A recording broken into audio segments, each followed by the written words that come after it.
There's a late 19th century French novelist named Léon Blois who wrote a book called A Woman Who Was Poor.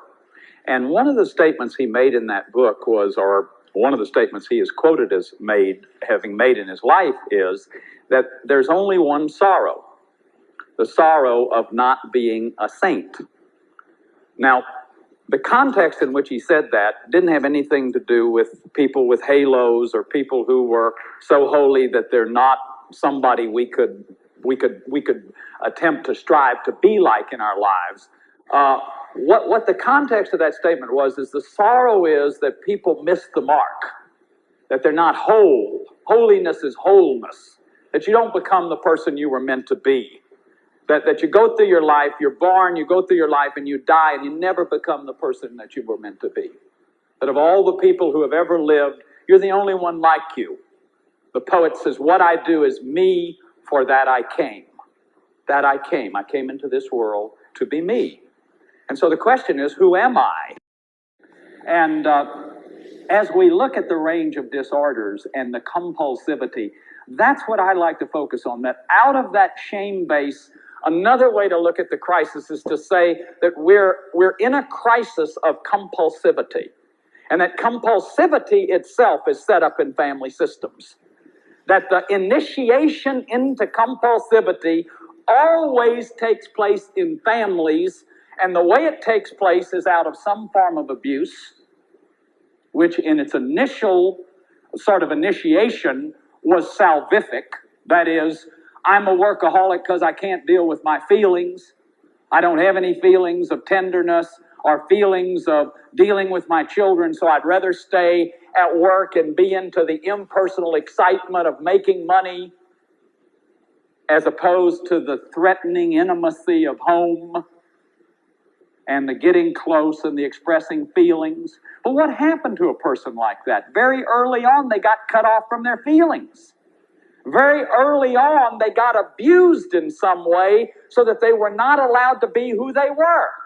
If you look at this little chart over here, that if you think of this bottom block as you or me at birth, this is what we look like at birth. There's a private self and a public self. That is, there's a part that I experience of me under my skin, then there's a part of me that you experience. Or another way to say this is that this is the conforming self, the public self, and this is the actualizing self. This is the part of me that is individualized, this private self, and this is the part of me that conforms for socialization, if you will, or to survive. Now, by puberty, if you come out of what I'm going to consider normal kind of sexual scripting, see, which is already abusive. If you just come out of normalcy in our culture, although we're making changes and we're trying to become conscious of this, but you see a little girl is born, here's her private self, suddenly she laughs too loud and somebody says, don't act like that. You stop gurgling when you laugh, that's not ladylike. So this private self goes in and this public self gets bigger as she pretends not to gurgle when she laughs in order to please mother or please daddy or please whoever. So constantly she's sacrificing her real self to this public self. She has to give up who she is to fit the script that the culture decided on as what makes a real woman. And it may not be like her at all. It may be an act that she has to play in order to adapt to survive. Okay? By puberty, look at how big the public self is as opposed to the private self. And let's say by midlife, that private self is just a tiny little part of you. That most of you or most of us or whoever it is an act, is a performance. Or as somebody said, by this point you've become a human doing and not a human being. That your whole life is a performance and an act. It's an achievement. See, very early on, you go to school and you get grades and you achieve. And they measure you and they judge you.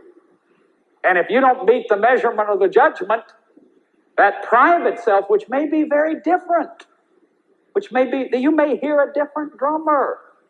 There's never been another you. Who are we going to measure you by? See, what I want you to get right now, there's no such thing as normal. Because if somebody's normal, they're the norm. We got to compare everybody to them. If you step forward and say, I am a normal person, then every one of us have to be compared to you.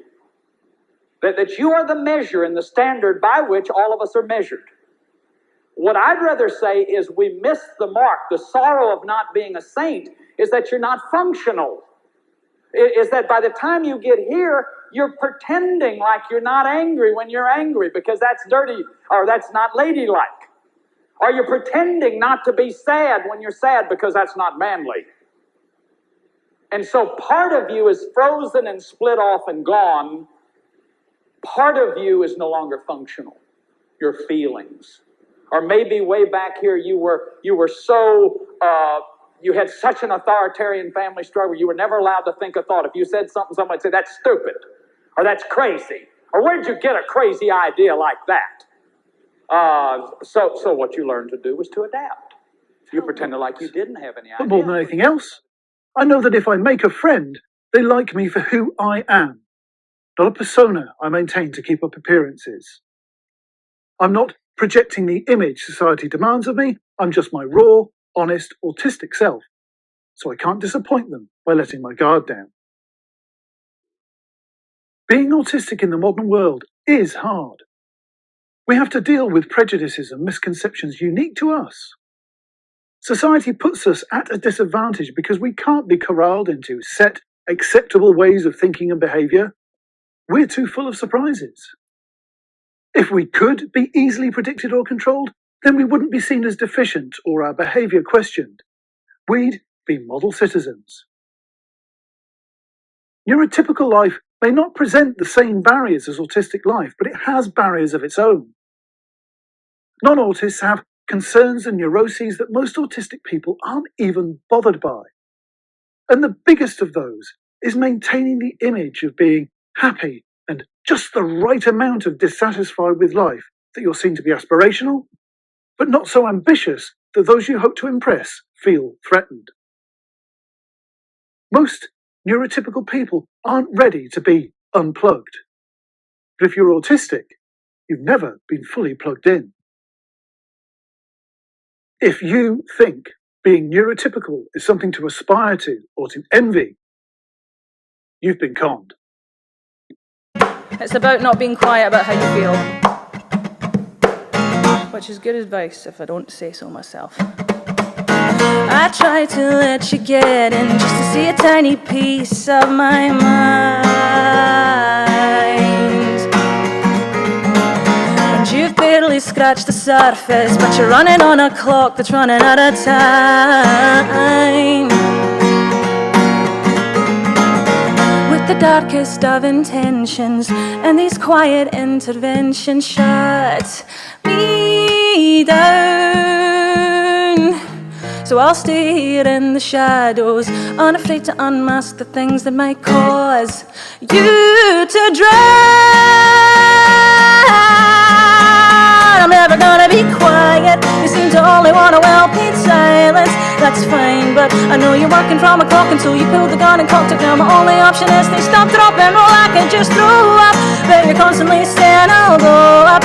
Now hold up, I'm done telling you my story, but tell the next one and I said hello.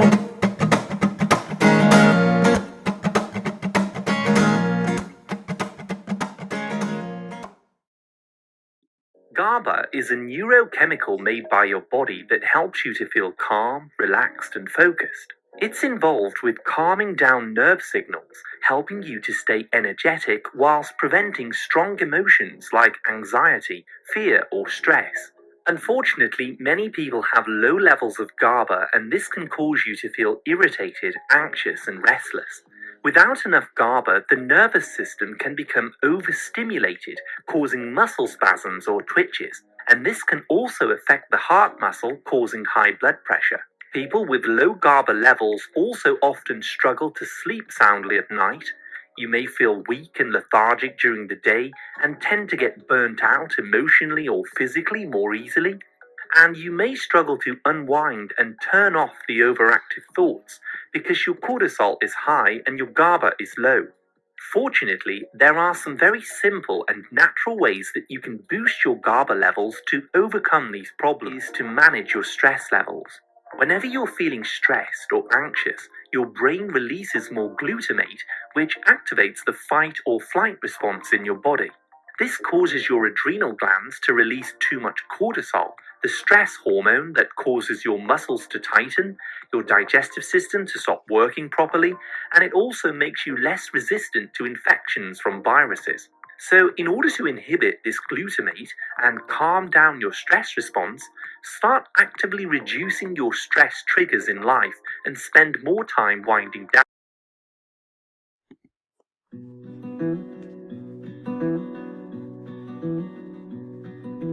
When I go, don't cry for me. In my Father's arms I'll be. The wounds this world left on my soul will all be healed and I'll be whole.